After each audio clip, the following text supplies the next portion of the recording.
You're listening to the award-winning podcast from Rutgers Law School, The Power of Attorney. I'm your host and Dean of the Law School, Joanna Bond.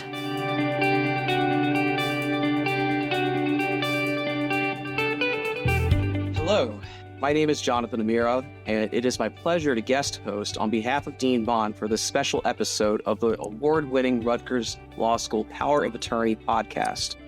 I've invited two fellow Rutgers Law alumni to join me in tribute to Charles G. Resnick. Chuck, as he is affectionately known, was a beloved Rutgers Law alumnus whose commitment left a tremendous impact on this law school and the countless lives beyond it. He passed away this fall. This podcast is a reflection on the legacy that just one alum can have on an institution and on the legal profession. First, let's get to know everyone. I'm a 2014 graduate of Rutgers Law School in Camden. I currently serve as the treasurer of the Rutgers Law Camden Alumni Association and received the Distinguished Alumni Recent Graduate Award in 2024. Joining me is Laura Ann Pontelandolfo, Assistant General Counsel at Laur and class of 2009 Rutgers Law graduate. Also joining me is Rutgers Law Adjunct Professor and Judge Francine Axelrad, who is a classmate of Chuck's in the class of 1977. Thank you both for joining me on this special podcast. Laura Ann, I'd like to start with you. What is your origin story and what led you to law school? So I knew from the moment that I started undergrad that I would probably be going to law school.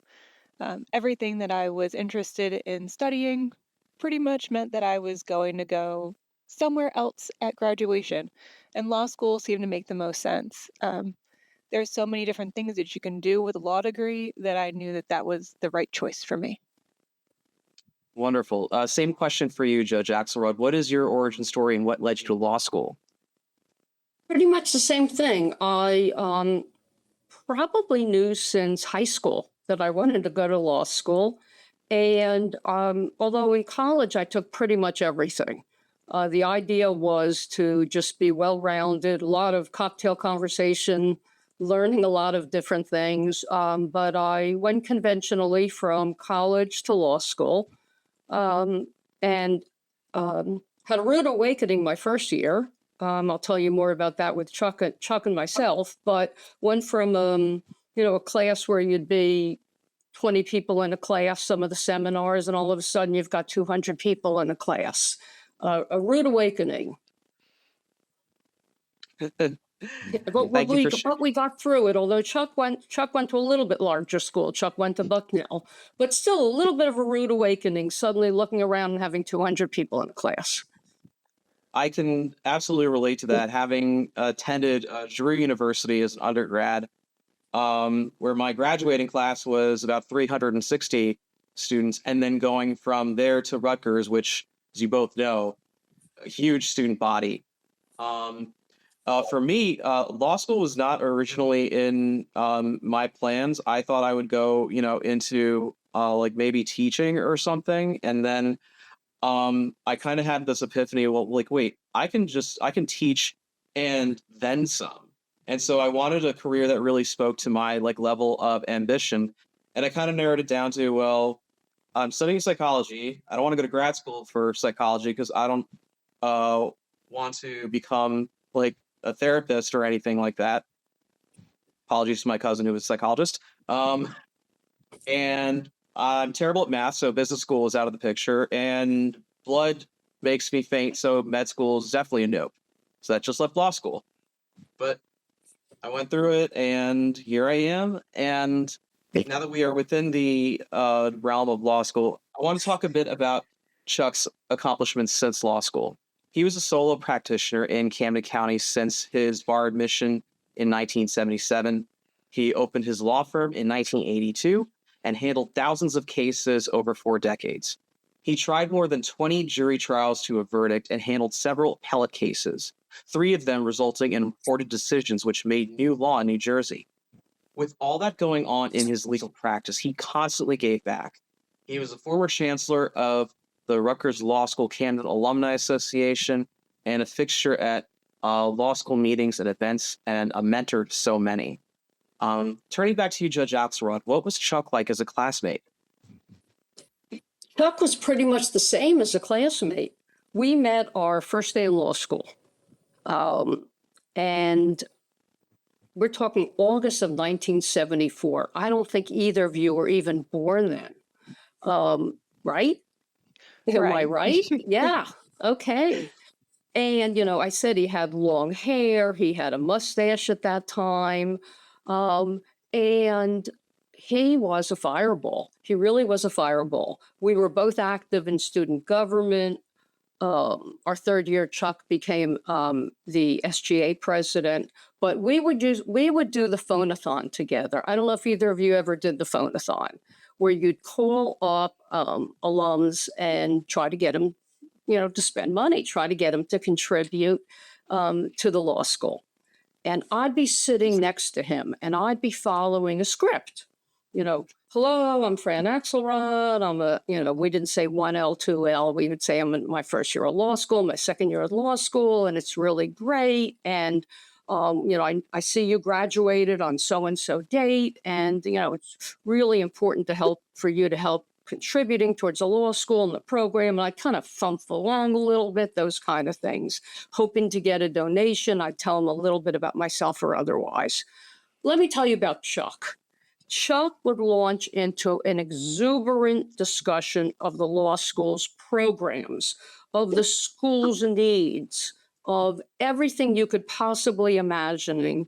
And by the end of the call, he was that person's best friend. He had made that connection. He not only secured a sizable donation, but he signed up a new member of the Alumni Association. That was Chuck.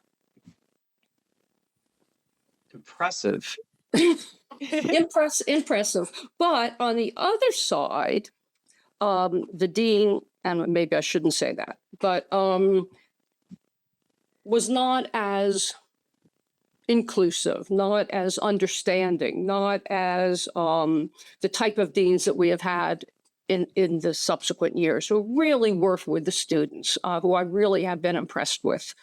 Who really want the students to do well, that it's a reflection of the school. It was more, but it was more, you weren't treated as a professional. Let's say it like that. You weren't treated as a professional, and it wasn't as encouraging.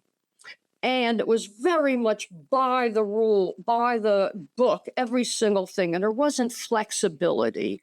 And Chuck and I were a thorn in his side for 3 years. I started to say, Chuck, do you think we're going to graduate? Because we would go in there a lot on behalf of the students to say, well, but why can't we do this? And this isn't, it's not that it wasn't black and white. This is a gray area. Can't we have some flexibility with this? And why can't the student do an internship or an externship? And a little flexibility on things. But Chuck always had the kindest heart, always was looking out to help somebody. And he also was a good study partner. He was funny. And we just developed that relationship, from the first day. That's it. That's where we started, and that's where we ended. And it's so inspirational that both of you just stuck to your guns and transcended that that condescension, I guess, is the word I was thinking of when you were speaking, Judge. Good word. Good word. Thank you. Where it's so hard especially when you're younger, when you're just starting out, to be taken seriously in that type of environment. And people want to discredit you. They want to marginalize you. And I'm going to just say, I honestly believe you both proved them wrong, because look at where you are now and look at where Chuck was at the end of his career, end of his life. It's truly a testament to your grit. Thank you for sharing that. I'd like to turn now to Laura Ann. How did you first come to know Chuck? And can you describe your relationship since?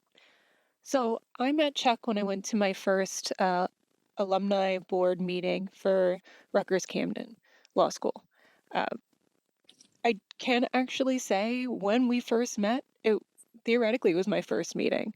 But pretty much as soon as we met, we became inseparable for all Rutgers purposes. He became my mentor.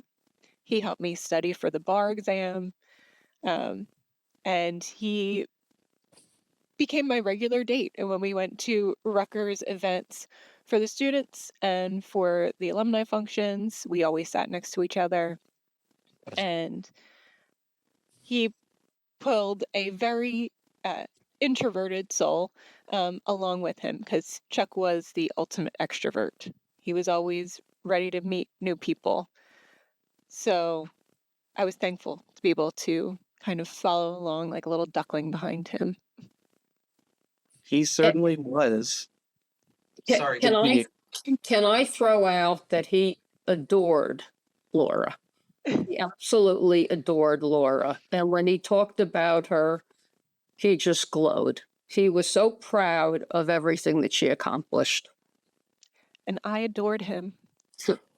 Oh, we all did. In fact, Judge, I think I might have told this to Laura a few times, but he would always beam when he talked about how you found out you passed the bar, and when he swore you into the bar. I believe with the judge you were clerking with at the time. I was one of the judges I mediated for a lot because Okay. I was in mediation.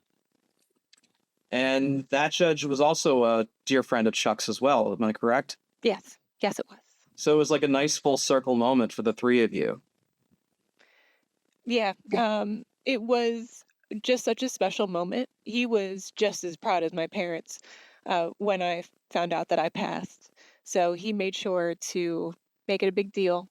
And then ever since that moment, he actually would always want to know how my parents were, how my family was, because that was kind of just how Chuck was. Once he met you and your family, he always remembered all the little details to make you feel like you really mattered. I mean, no matter whether you met him once or 100 times, he always treated you like you were a friend, a true friend. He really did. I probably, for me personally, I met Chuck around the end of the 2010s as I was getting involved in the local bar associations and the Rutgers Law alumni community at large. We did the South Africa trip together with the rest of the alums. My favorite memory is when he called me in May 2024 to tell me the Alumni Association had selected me to receive the recent graduate award. And he ended the call saying, and guess what? The best part is the ceremony is going to be on my birthday. And I had to take about a month to like digest what had happened. And then like as the summer went by, I was like, we have to do something. I had to do something for this occasion. He's just such a remarkable individual in the community, and he's going on his birthday of all days, and I just conspired, in his words, not mine, with some of our fellow alumni community to purchase a brick through the alumni foundation that we laid on the steps of the alumni house. And when I announced that he was receiving it in my speech, he just lit up, like his jaw dropped. And Judge, I think you even told me you felt like that was his Lifetime Achievement Award. It was. It absolutely was, because Chuck did things for people anonymously. He mentored, he donated, he was so active in the bar association. He gave of himself, and he didn't do it expecting to be patted on the back. And Rutgers, he was Mr. Rutgers. Rutgers meant everything to him. From our graduation, forward, we were chancellors. We got the Nardi Awards. He didn't parade it. He didn't, look at me, look at me. But he appreciated it. He did. He appreciated it. And this was just the final achievement. And when you look at it, I mean, it's sad that it was the last achievement when you look at his passing. But thank God, I say kind of thank God that he got to see that. We joked with him. Every year I would joke with him about the awards dinner. Chuck, are you going to give the same speech about how you and I started the Armitage Award? And Chuck, keep it short, short. And of course, we joked about him being short. But, all those kind of things. I mean, Chuck liked to talk. He did. He loved to talk. That was him. But he wasn't talking about himself. He got into it. He loved it. But this was just a recognition that other people really cared about him. And it just warmed his heart. It definitely did. In fact, Judge, you might have answered unintentionally my next question, which was, how is Chuck such an esteemed member of the Rutgers Law community? And Laura Ann, feel free to jump in. Well, I mean, he did everything. He did everything. We started, as I said, he was SGA president, his third year of law school. I became a chancellor. He became together. I feel like I went through the journey with him, but he was so much more involved than I was. The Nardi, we started the Armitage Award together. He attended every single meeting, every single dinner, every single award. We were on the DAC committee together, but he did far more than that. Every single alum who got an award anywhere, he would go up. He'd drive up. He'd drive to Newark. He'd drive to New Brunswick. To go and be there as someone representing Rutgers. This is just who he was. He was so proud to be a Rutgers alum. I mean, that in Bucknell, but Rutgers was really, he was just so proud of it, really was. He mentored so many students, and just, he again, didn't make a big deal about it. He mentored a lot of young lawyers, too. When he passed away, at the Bar Association meetings, I would have dinners. I would have so many attorneys come up to me and say that, he made such a difference in my life. He kind of took me under his wing. And that's, what Chuck did. He did that with so many different people, but I know Rutgers, he just did that with everybody. Laura? Yep, it's so true. He was so involved in everything.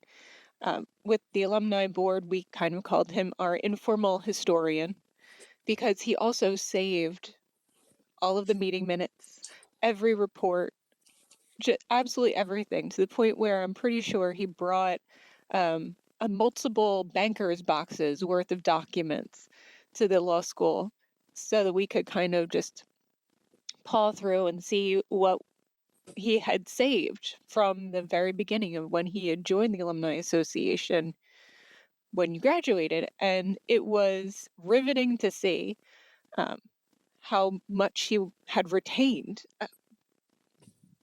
for good and for bad, because I don't know if he needed all those many meeting minutes. He threw nothing away. In fact, I was thinking of poor Alicia, having to go through the office because, I helped him move when he was moving the office. He had shared space in my husband's office. He and Barry and Elliot had suites together. My husband's Barry.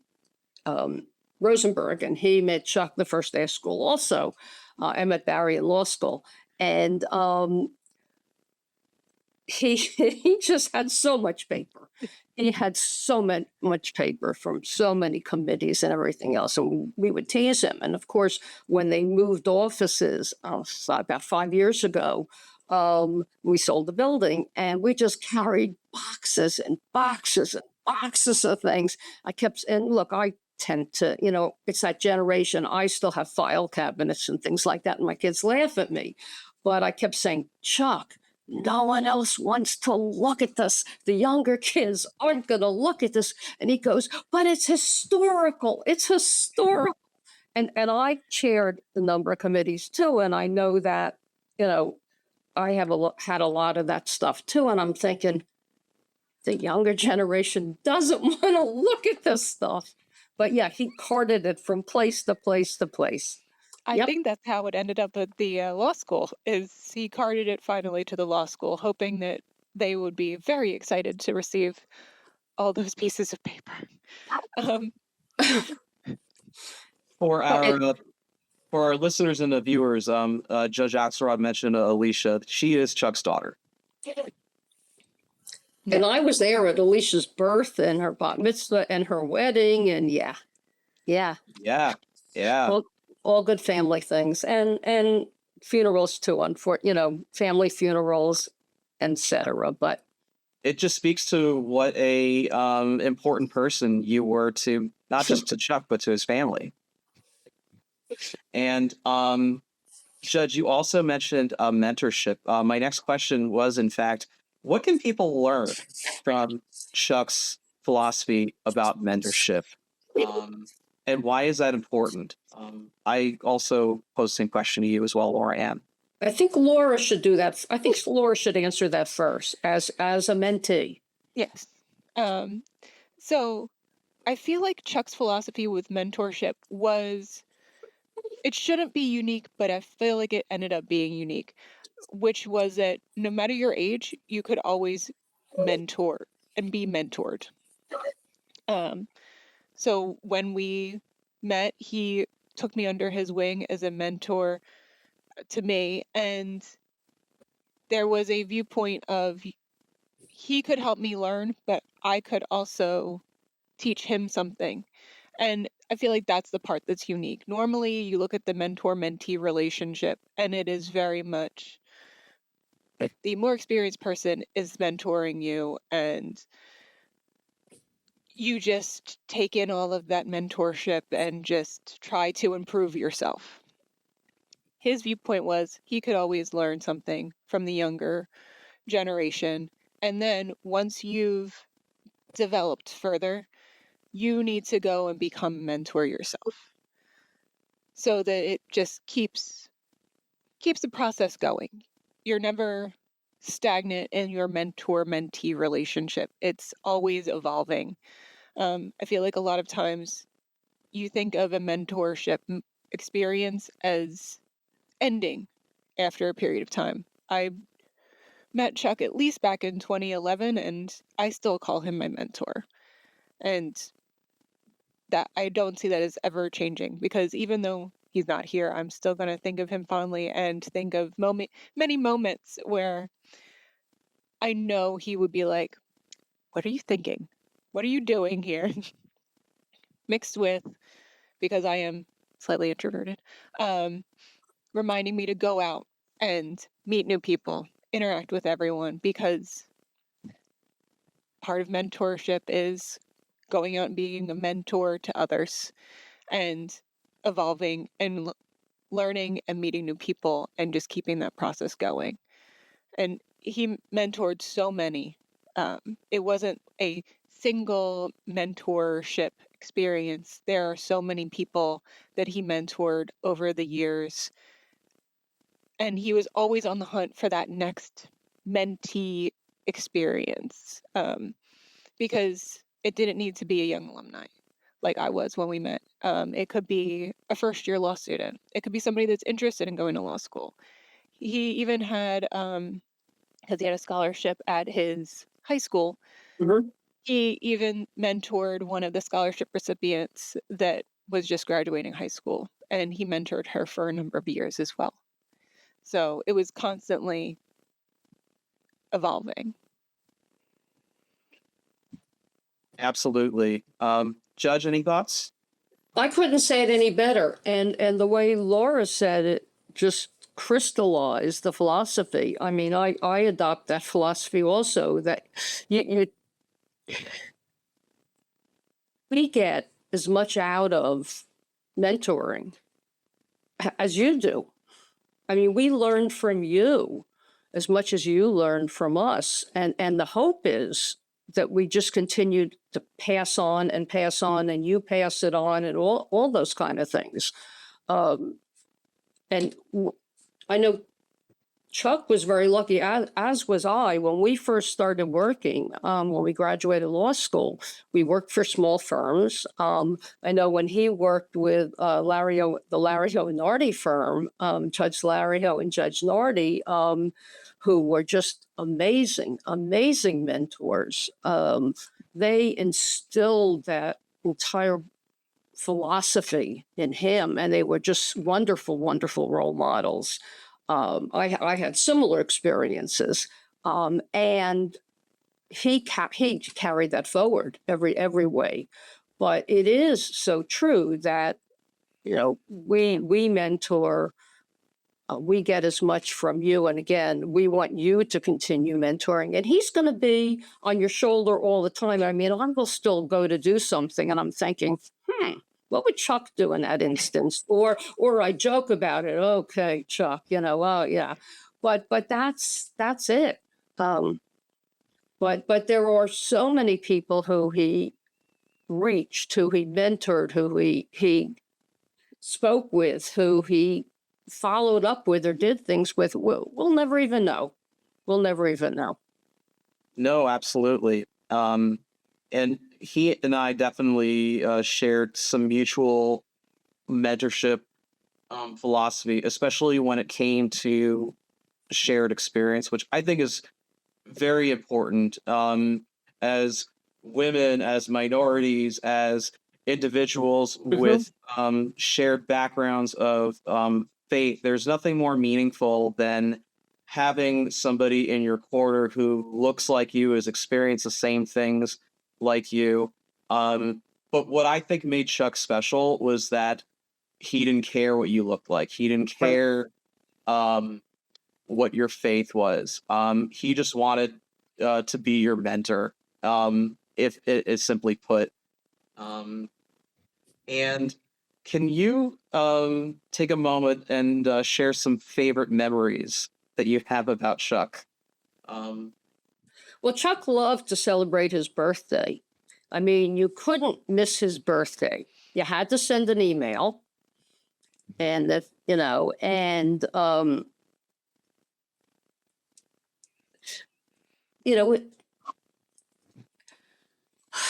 his birthday was very special. He was planning his 75th.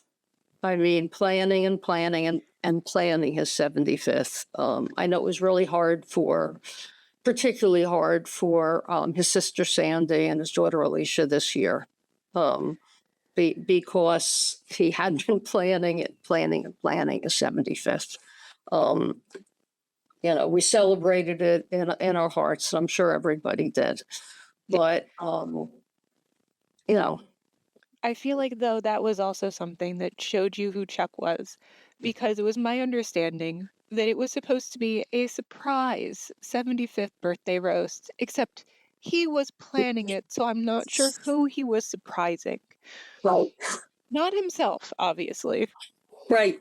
But what's also remarkable to me, and as well as I think I knew Chuck, when at the funeral, when Jimmy read the obituary that Chuck had written for himself, that shocked me. I mean, first of all, I was trying to think back, and I asked Jimmy. I said, "Is that something that he wrote recently, kind of maybe even in the past year, when he had gotten not the diagnosis, but had been having some medical issues, that of course he wrote about to everybody." And I kept saying, "Chuck, Yes. too much information, TMI."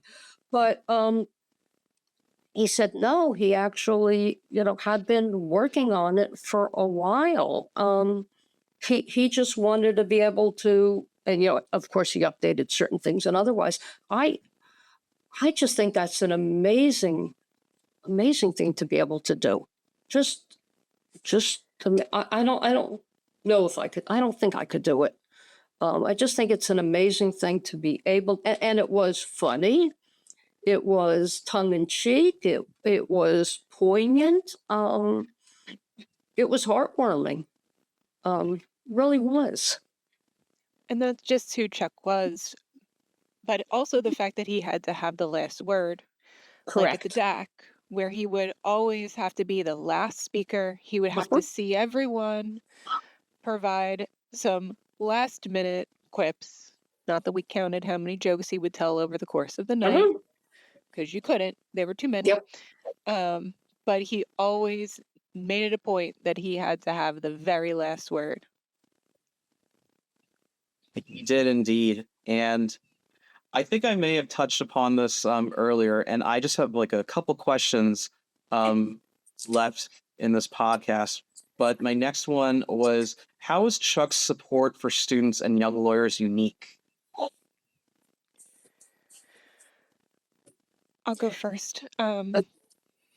So I think the part that made it unique was the fact that it never stopped.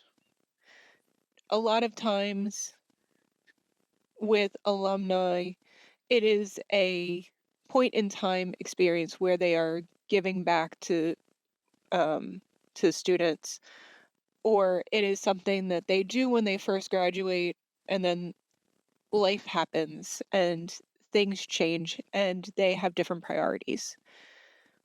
Or as they retire, they come back to the law school.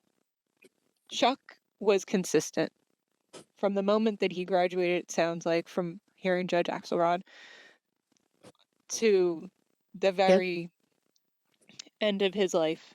He was consistently giving back to the students and young alumni, making them feel like they were heard, that the Alumni Association and older attorneys are not something to fear. We are here to help and foster that transition from law student to lawyer.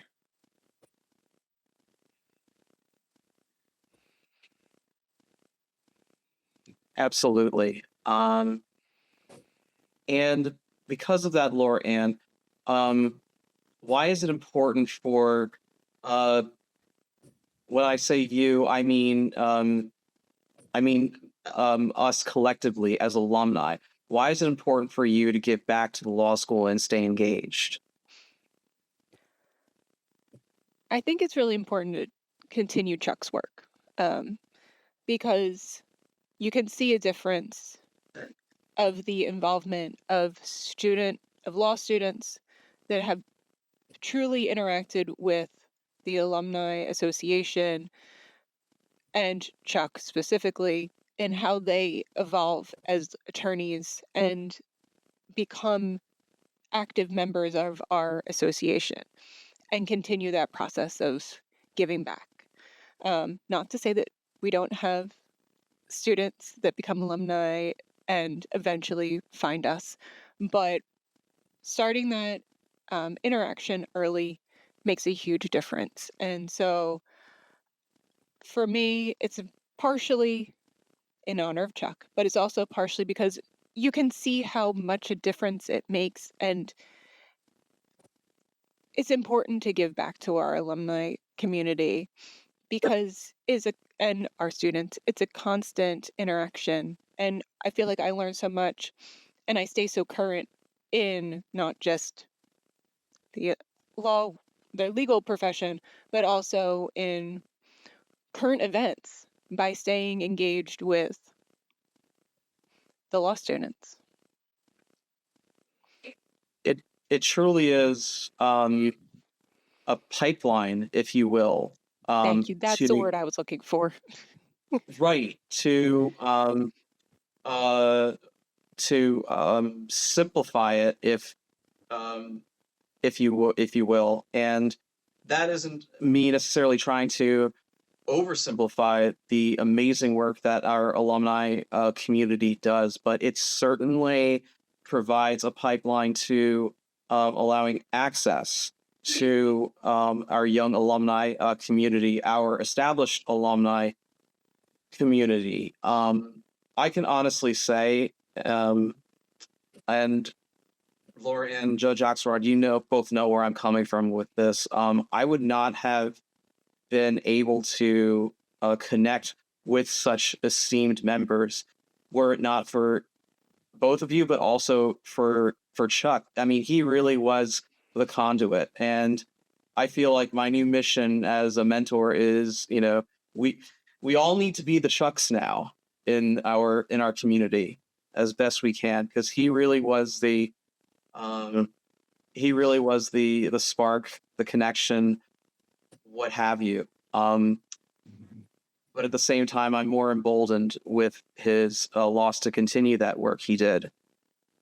So, in closing, I'd like to ask both of you, what do you believe are some key ways we as a community can remember and pay tribute to Chuck and his legacy? We'll continue to do good. Continue to mentor. Uphold the practice of law, the respect for the practice of law.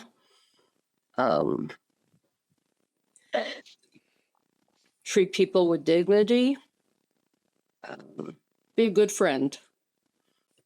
So I agree completely. It's I think the best way to remember him is to continue to mentor and show up. A huge aspect of Chuck was that he showed up for every single event, because you make the students feel seen because you go to their event, no matter how big or small, being there, and focusing on being a good person, looking for the good in others, and ensuring that we can create good change and make sure that we have great people in the room and get those connections so that you can have students meet judges and it not be scary. It's, here's my friend that's a student, here's my friend that's a judge. Let's have them meet. Exactly. Well, I'd like to thank you both for joining me this afternoon. Are there any final thoughts you'd like to add before we go? Yes.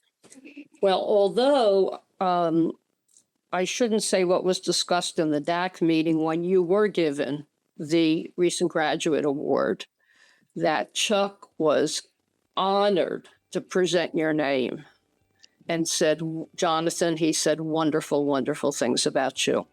He was so proud of you also, and just felt that you were a shining star, which you are. And he really loved you from the bottom of his heart. So I just wanted to share that. And thank you for honoring him with the podcast and with everything you've done. Wow, that was the first time I ever heard that in my life. Thank you, Judge. Laura Ann? I think with Chuck,